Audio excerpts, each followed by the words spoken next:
The Dark and the Wicked. Movie came out in November of 2020. Just saw it this past week, right after the new year. I want to talk about it here in Horror and Coffee because I think it's a movie worth discussing. So if you're interested, stick around. Here we go.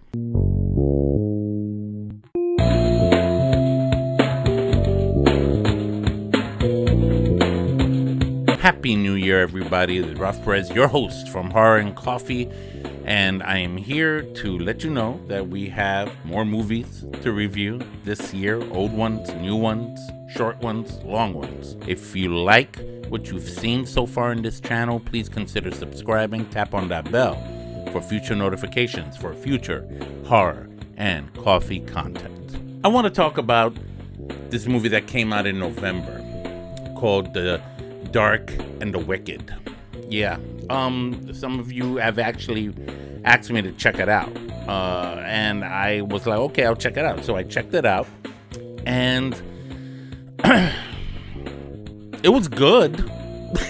All right, how can I say this? Actually, this movie was, and if I was to put two words to it, it would be supernaturally brutal. The movie was directed by Brian Bertino, and it starred Marin Ireland and Michael Abbott Jr. Here's how the story happens. Apparently, there's this old man dying in bed. His last days are upon him, and his wife is taking care of him, but there's something wrong in the house. This house is a little farmhouse in the middle of nowhere, right? The kids, they're grown up. They're already grown up. They have their lives. They have their families. They've come to help mom and dad to deal with, the inevitable, which is the death of their father.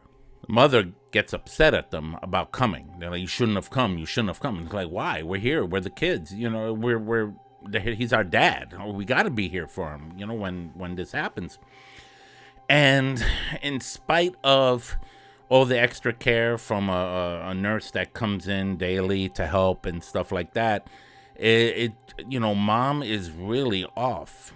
They find her diary, right? And then they start reading stuff about that the devil is in the house and that he won't let him go, and it's evil and all this weird stuff. Initially they think she's crazy.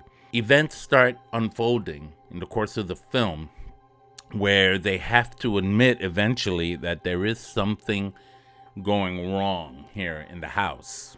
It bugs me out because, initially the movie was scary. It had its moments. It had its creepiness. It had its parts where it made you jump. It had its parts where it was supernaturally compelling to the point that it brought chills up your spine. And for that, I like it. For that, I give it much kudos. However, I'm not trying to ruin it for anybody. I don't want this to be a spoiler movie. What I've told you so far, you pretty much see in the trailer if you saw the trailer. But aside from that, it's kind of like, there's this whole idea of what happens when a person dies. That's where I came away from it, right? As a Catholic, I've seen pictures, paintings, murals of people's what people would imagine what it's like when a person is in their last moments in bed, surrounded by family. A priest is saying the last rites. In the case of a repentant soul, there's an angel there to escort him to heaven. In the case of a unrepentant soul, there are demons to escort him to hell, right? And that's what it reminded me of while I was watching this movie, because the movie seemed to show that there were demons there ready to take him as soon as he was said that they were just waiting for him to die. But they weren't just doing that. They were kind of like making life difficult for the mom, and then it started to make life difficult for the brother and sister, the grown-ups that were there. It's a slow burn, but then it eventually starts revealing itself to be something definitely of supernatural origin, definitely something not in somebody's head. I have to admit that there was one part that made me up this a coffee cup when I saw it, that made me, it was such a twist. for one of our characters that and I knew that, if it was a demon or something like that involved, or the devil or whatever, whatever it was involved, I was mad. I was like, wow, you son of a... I got pissed. I was like, wow, that's messed up. You when you see the movie, you'll know what I mean. Like, it bugs me out. And I thought that was good for the movie. It gave you a shock. It was shocking. Like I told you, it's supernaturally brutal. It also brings about another challenge regarding the belief in God. It's brought up in the movie a lot. I believe in God. I don't believe in God. The nurse who comes and takes care of dad believes in God, but the siblings don't believe in God. The parents didn't believe in God, then there's this priest, right? There's this priest and I still don't, that's an open thing there. Like, what's the point of the priest? I never understood that. It actually left me a little confused, that part. Needed a little bit more explaining.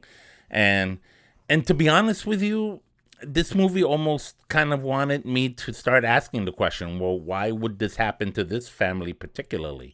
People die every day of sickness, of old age, of whatever. So, why this to them? What did they do? Did they do something to bring it in? Did they, what? What happened?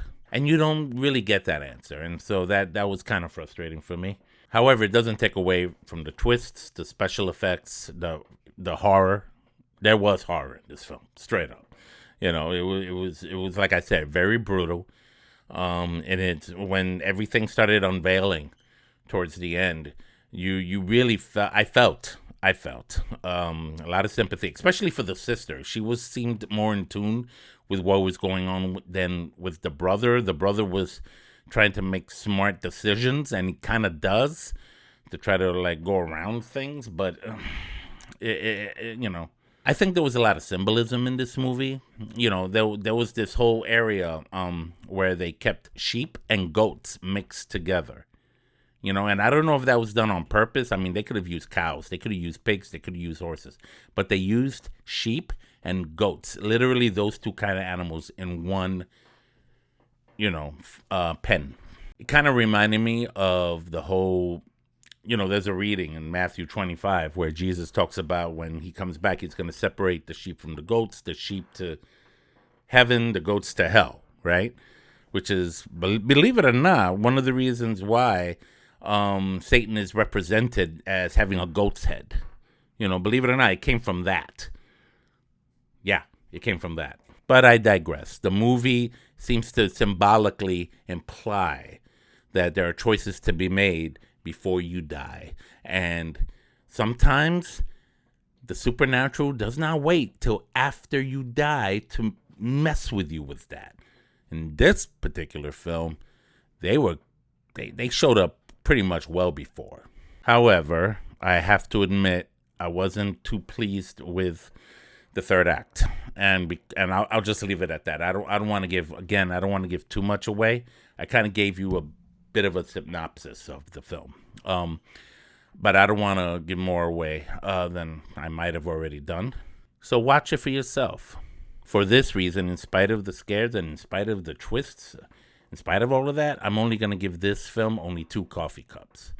Maybe I'm being a little brutal in my criticism of the film, but it was the end of the third act that kind of like, if it wasn't for that, I think I would have upped it. I would have had it. I had it on 3. Let me say it to you this way: I had it on 3 coffee cups. I was drinking well, and then by the time the movie ended, I was like, no, I'm gonna dump it. I'm gonna chalk it down to only 2. Not a great taste. So let me know what you think. Have you seen The Dark and the Wicked? Talk to me. Comment below and share with me your thoughts on one of these late films that was released in November of 2020, before we ended this year. I hope all of you are doing well. I hope you all are already having a healthy and good new year, 2021.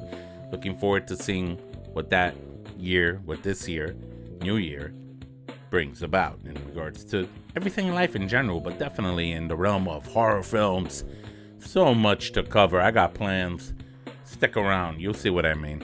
This is Ralph Perez from Horror and Coffee. Take care.